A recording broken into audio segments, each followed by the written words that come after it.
नूरियाबाद में breaking news share कंदासीं। Nooriabad भरसा motorway ते तेज़ रफ्तार ट्रालर ऐं मज़दा में टक्कर थी पियो आहे, जंहिंजे नतीजे में चौपाई माल जो वापारी फोत थी वियो आहे।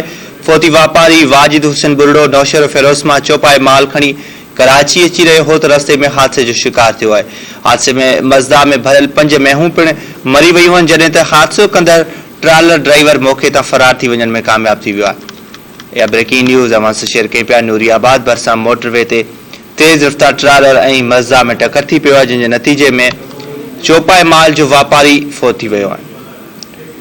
अवांखे आगाह कयूं पिया। फोती वापारी वाजिद हुसैन बुरड़ो नौशहर फिरोज़ मां चौपाई माल खणी कराची अची रहियो हो त रस्ते में हादसे जो शिकार थी पियो। हादसे में मज़दा में भरियल 5 मेहूं पिण मरी वियूं आहिनि, जॾहिं त हादसो कंदड़ ट्रालर ड्राइवर मौके तां फरार थी वञण में कामयाब थी वियो।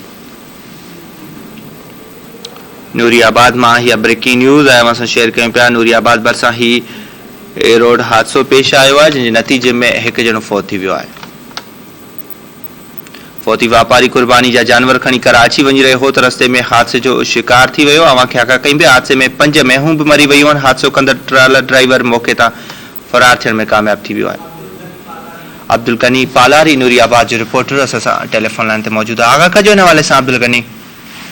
जी बिल्कुल, नूरियाबाद वेझो मोटरवे रोड ते कुर्बानी जी माल सां भरियल मज़दा ऐं ट्रालर में ज़ोरदार टक्कर थी पियो आहे, जंहिंजे नतीजे में माल जो वापारी जेको नौशहर फिरोज़ जो रहवासी आहे माजिद हुसैन वलद मोहम्मद अली बुरड़ो जेको मौके ते फोत थी वियो आहे, जॾहिं त मज़दा ड्राइवर जेको नवाब शाह जो रहवासी आहे नज़र मोहम्मद जमाली जेको सख़्त ज़ख़्मी थी पियो। ज़ोरदार टक्कर सबबि 5 मीहूं पण जेके आहिनि से मरी वियूं आहिनि। ज़ख़्मी खे नूरियाबाद ट्रामा सेंटर आंदो वियो ऐं जेको फोती जो मड़ आहे उहो ज़रूरी कार्रवाई खां पोइ वारसनि हवाले कयो वियो आहे, जॾहिं त ट्रालर जेको ड्राइवर आहे उहो मौके तां फरार थी वियो आहे।